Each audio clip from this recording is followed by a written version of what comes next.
I'm going to talk to you this afternoon about Scrooge and Santa Claus and growth management.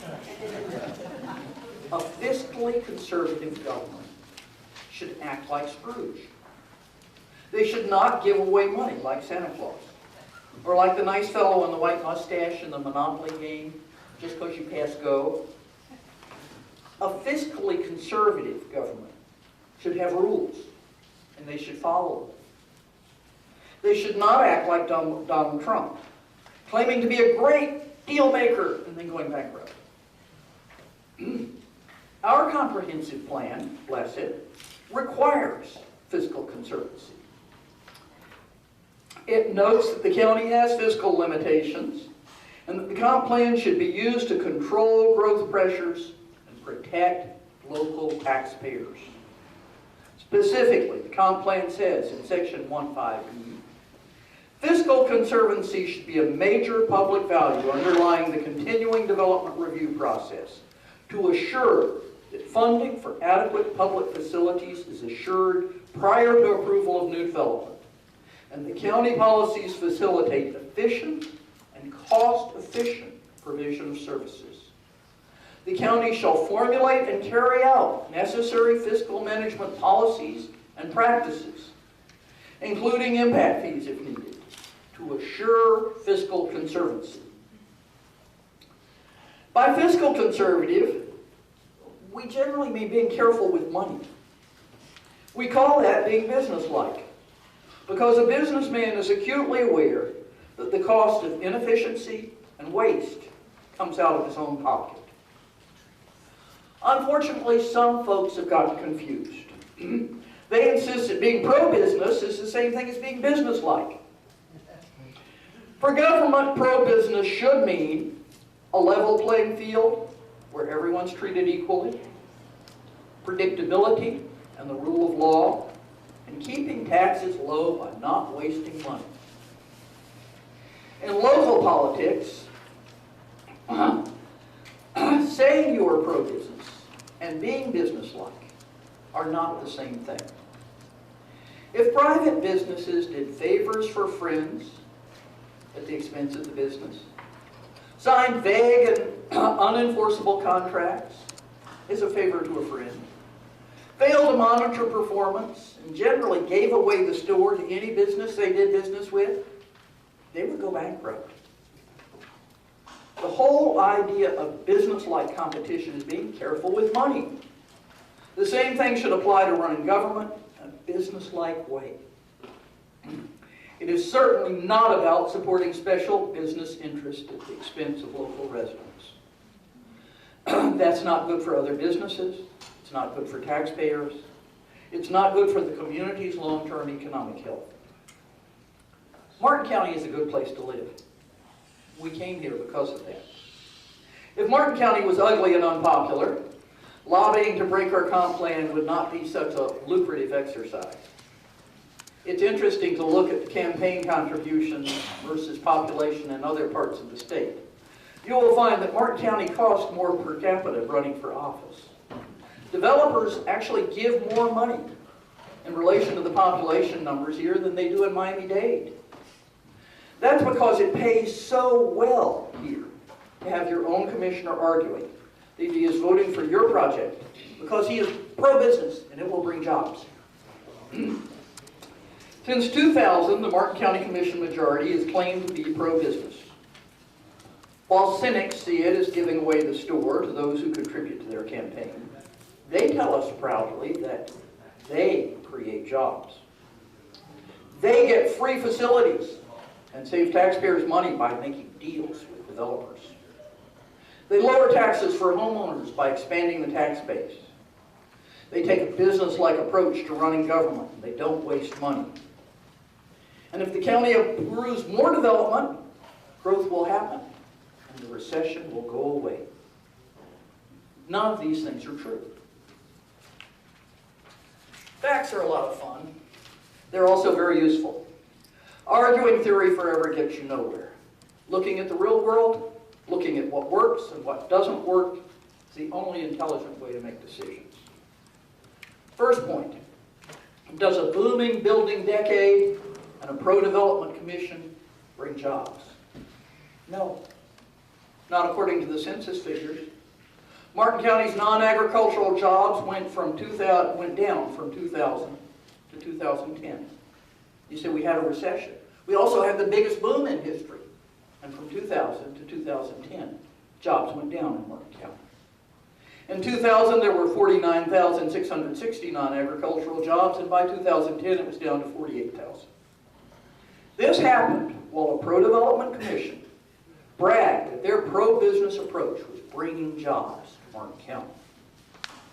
This happened when the pro-development commissioners gave away the store with your tax dollars. The Business Development Board was supposed to bring jobs. The BDB received $325,000 a year from the county from 2000 to 2009. That's over $3 million. The number of jobs in Martin County did not increase. So in 2009, the pro-development majority on the county commission rewarded them by raising the county's contribution from $325,000 to $600,000 with an automatic yearly increase. It's now up to $650,000 a year. And they gave the BDB a 20-year contract that can't be canceled without a 2-year notice. If you were a businessman, would you do that?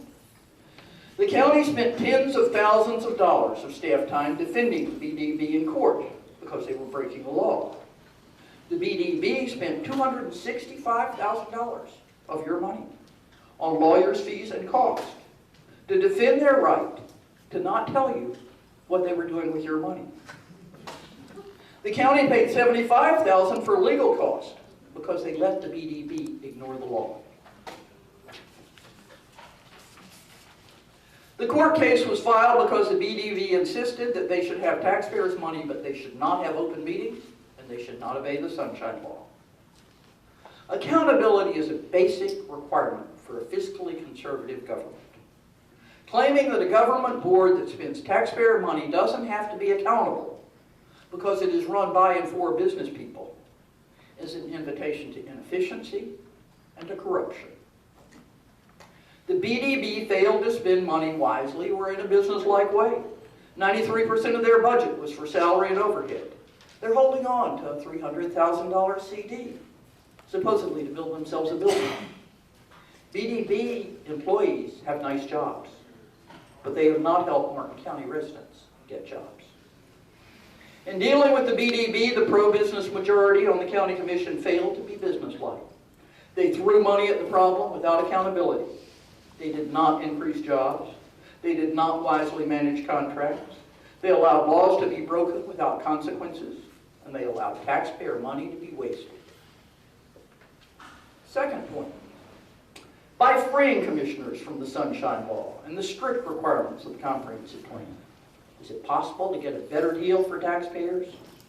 Is having clever commissioners act like Donald Trump a really good deal for taxpayers? No, no, no. It's funny how some commissioners seem to swell up when they get elected. They see themselves as power brokers, deal makers. They lose sight of the fact that we are a nation of laws. Commissioners are easily tempted by developers who offer bribes to the public. The public is sometimes tempted too. They say, give us our development approval and we will give you 10,000 jobs. A major university. A national company whose name we can't mention. 3 ball fields and a swimming pool. Development requirements must be legal and fair. They must be rationally related to the costs that the development brings to the community. But enthusiastic wheeler-dealers pretend that they're gods, allowed to decide what is best on a case-by-case basis. They will tell you great things about developer donations. He wants to give it to us because I'm such a tough negotiator. Or, I couldn't support the development as proposed, but if he gives us a major industry or a university, I'd change my mind. Or, you really don't need to worry about impacts on the county because the Regional Planning Council will attach 75 conditions to the DRI approval. The The gleeful enthusiasm of the political dealmaker shows an ignorance that's frightening. Fiscally conservative businessmen don't make deals or promises that can't be kept. The fact is, the Planning Council can't enforce the 75 conditions on the DRI. The developer does not have to produce the new jobs at the university after he gets a comp plan change. The developer is only too willing to make a deal if he makes more money that way. He never makes a deal when he loses money. He's a businessman. Yet commissioners continue to insist that they are making more money for the county by making deals. There's some very basic fallacies with that belief. The first one is that the promises simply can't be enforced. You don't have to look at the law involved there or go through the details of why you can't get it back or why you can't enforce it. Just look at the 5 DRIs approved in Port St. Lucie right next to us. They're all in default. And the city is busily changing the conditions of their approval. Is the city voiding their approval? No, they're changing the conditions to extend the time frame, increasing intensity, and lessen responsibility for impacts. The promises aren't being kept. Look at St. Lucie Partners. They promised a land donation would be made to the county 180 days after approval. It's overdue. They get an occasional letter from the county staff, but there are no consequences to their failure to keep their commitment. Developers with very large projects that are scheduled to take place over 20 years generally get any changes they want to their approval conditions during those 20 years. They offer the moon, the county gets 6 pence. Second point, when the county gives a land use change under the comprehensive plan and changes the urban boundary, it's over. You can't reverse the land use because the promises weren't kept. You can revoke the site plan approval, though they rarely do. And if you revoke the site plan approval and the PUD and the DRI, the land use remains the same. The developer or his successor can develop the high-intensity use with no special conditions at all, as long as he meets the minimum standards of the Land Development Code. So the really cool thing to do is to promise everything, get it approved, default on everything, sell it to somebody as a high-intensity land use, and walk away. Extractions and exactions are illegal. You can't force a developer who has managed to get 500 acres of commercial land surrounded by cow pastures to do anything special or make any donations. Even though that amounts to 5 regional malls and he'll have horrendous impacts, he's got the land use. He doesn't have to keep any promises. Better still for the developer is the new case-by-case approach. Harmony is asking for a land use which is called Harmony DRI. The text change to the comprehensive plan is very simple. There's a paragraph of vague goals, which mean absolutely nothing and are not requirements. And then it says they get to have 1.89 million square feet of industrial commercial land use, 175,000 square feet of retail, and 4,000 residential units. The only requirement is a 4-story limit. If they default on their site plan, and their DRI, and their PUD, under their new land use, they can just about do what they damn well please. 3, impact fees are the fairest and most legally defensible way to assure that new development pays for itself. An impact fee system requires planning for growth and planning for funding for facilities. If you don't know where growth is going to happen, and you don't know what facilities are needed, you can't have a workable impact fee system. If you keep making dramatic changes to your land use and your urban boundary, then there's no way that you can plan for what facilities are needed and how you're going to pay for it. I was surprised a few years back to find that some commissioners don't understand that when developers make a voluntary donation, they don't have to pay anything. Or at least that part of the donation, the amount of the donation is deducted from their impact fees. Even if the donation is the wrong facility in the wrong place at the wrong time, they can get credit for it.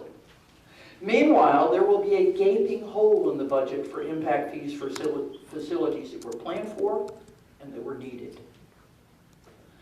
The let's make a deal case-by-case strategy assures that you cannot have a long-range capital plan backed by impact fees. Then you go back to glass of water, please. You go back to the old way of doing things in Florida, the old way of handling growth. Approve the development. Express surprise that the facilities are overcrowded. Wait until it is a crisis and sewage is running into the river and the traffic's backed up for 2 miles. Pass a bond issue, raise taxes, pay for it, and do it again. That's a really expensive, inefficient way to do things, and it leads to a lousy quality of life.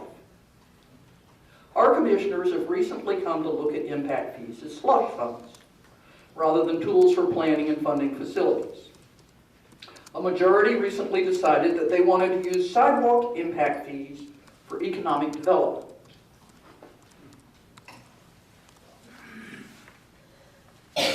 That's not legal. They're doing it anyway. A local government cannot impose impact fees unless there's a rational connection, a rational nexus between the fee and the cost development will bring to the community. There is no rational nexus between sidewalks and economic development. There is a consequence to treating impact fees as slush funds. If they're not carefully designed and legally implemented, then the government is vulnerable and those who have paid into the funds can ask for their money back. Third point, does a pro-development commission lower your taxes? No. I would wager that it never does anywhere, but I can prove it didn't in Martin County. In 2000, Martin County ad valorem taxes amounted to $76.5 million. That's $606 a person. Then we had the biggest building boom in our history. And in 2010, ad valorem taxes were $135 million, or $923 a person. That's an increase of 52%. Fourth point, pro-business commissioners will run government like a business. They understand the bottom line. They'll watch every dollar. They have not been watching your dollars. They have been acting like kids in a candy store. $200,000 for a sign for a county park. $10 million for a water park that will have annual operation and maintenance cost of $900,000. Bonding the county road tax through 2026 to pay for roads to Port St. Lucie and encourage development west of Palm City. Have you noticed how many roads in town are patched now instead of resurfaced? No more gas tax. It's bonded. Diverting over $8 million of ad valorem taxes in the last 4 years to encourage redevelopment in CRAs. Drive through Golden Gate or Port Salerno or some of the other CRAs and see if you can find that $8 million. $4 million for an airport consultant for 5 years. Letting developers' commitments go uncollected. West Jensen agreed to pay the county $750,000 toward the cost of Green River Parkway. The county still hasn't collected. They say they're negotiating. $300,000 to plan a mooring field over grass beds in the Indian River Aquatic Preserve. A $2 million laundry restroom building to serve the mooring field. I could go on and on and on. Meanwhile, some county nonprofits pay $50 an hour to use a single room in county facilities, and others get extensive use of a whole building for $1 a year. While county commissioners to the south were being indicted by aggressive prosecutors, and local governments were making systemic changes to prevent favoritism and corruption, the Martin majority decided to see and hear no evil. Palm Beach County now has an auditor to monitor spending. Cities and counties to the south have adopted strict new rules to prevent conflict of interest. And in Martin County, commissioners voted down a requirement to identify applicants for planning approvals. They thought that that might be an invasion of privacy. Well, we do have laws about conflicts of interest, and how do you know it's a conflict of interest you have if you don't know who's applying to you to do something? Last point. Can we make the recession go away by approving lots of new development and rebuilding the housing bubble? It seems like an unlikely solution. Because of the bubble bursting, over 4,000 housing units in Martin County are vacant and for sale or for rent. That doesn't include houses that are tangled in foreclosure and can't be sold or rented. On top of that, we have 3,500 residential units in already approved projects that aren't building and are asking for time extensions. And there is remaining vacant residential land inside the urban service district that allows for at least 5,000 units. Last year, building permits were issued for 183 units in Martin County. I believe there's a story in either today's or yesterday's Stewart News saying how desperately we need to approve new units and expand the urban boundary, because if we don't expand the urban boundary, they will have to put high-density growth right next to you because of this vast need for new units. If we approve 8,300 more units, how is that going to help? We have a reality check next door to us in Port St. Lucie. The city has approved 5 huge developments of regional impact. All Harmony, Hope Grove-sized developments. 5 of them. And in spite of all those approvals, the PSL community economy and the local government finances are in a lot worse shape than we are in Martin County. We have a very good comp plan in place. It says fiscal conservancy should be a major public value, underlying the continuing development review process to assure that funding for adequate public facilities is assured prior to approval of new development, and that county policies facilitate efficient and cost-effective provision of services. The county shall formulate and carry out necessary fiscal management policies and practices, including impact fees if needed, to assure such fiscal conservancy. We need to demand that that policy be followed. We need to find commissioners who can read it and understand it and will follow it. And whether you look at things as a tree hugger or a banker, you need to know that your government is being careful with your money.